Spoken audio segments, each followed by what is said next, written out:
Senator Whitehouse. Thank you.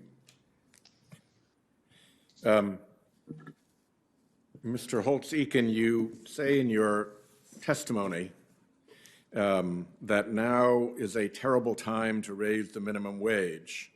When would be a good time to raise the minimum wage? Senator Whitehouse, when the economy gets back to full employment. We're well below full employment now. We have millions of people out of work, many for long periods of time. And when you say full employment, what do you mean? When the unemployment rate gets down to something like 5, 4, the vicinity of where it was in 2019. In that environment, you would support this raise to the minimum wage?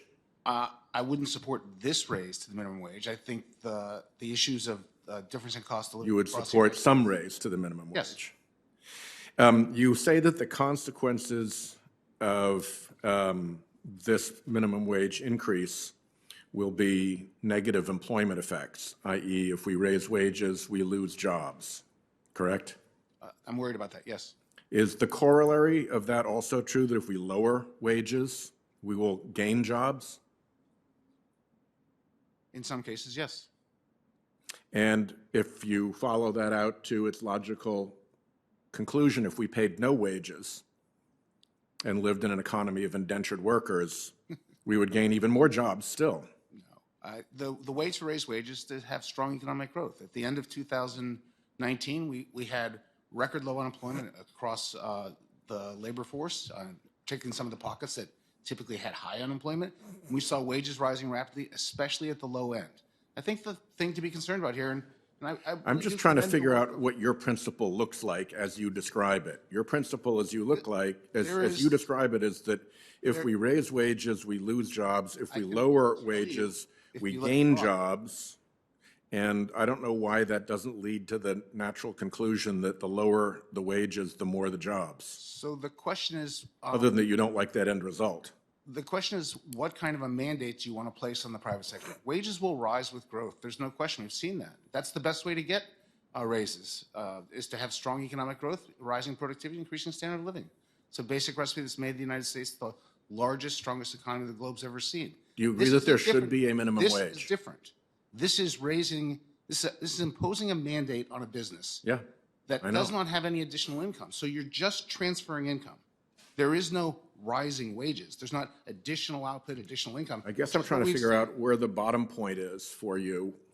If we had no minimum wage at all, would that increase jobs even more than lowering the minimum wage would? No, there's going to be natural competition for labor to begin with, and we're going to have positive wages in the economy, and they're going to be rising with productivity. So zero is not ever going to be. So let the economic nature sort it out. Don't have a minimum wage. You could have a minimum wage and have no impact if it was below the well, that's my point. Wage. I mean, and that would be pointless, which is why we have a minimum wage, so that people don't have to live in economic suffering in order to let the economy in a state of nature have its way with them. But the point, I think, is the one that Professor Vigdor made, which is the minimum wage involves trade-offs.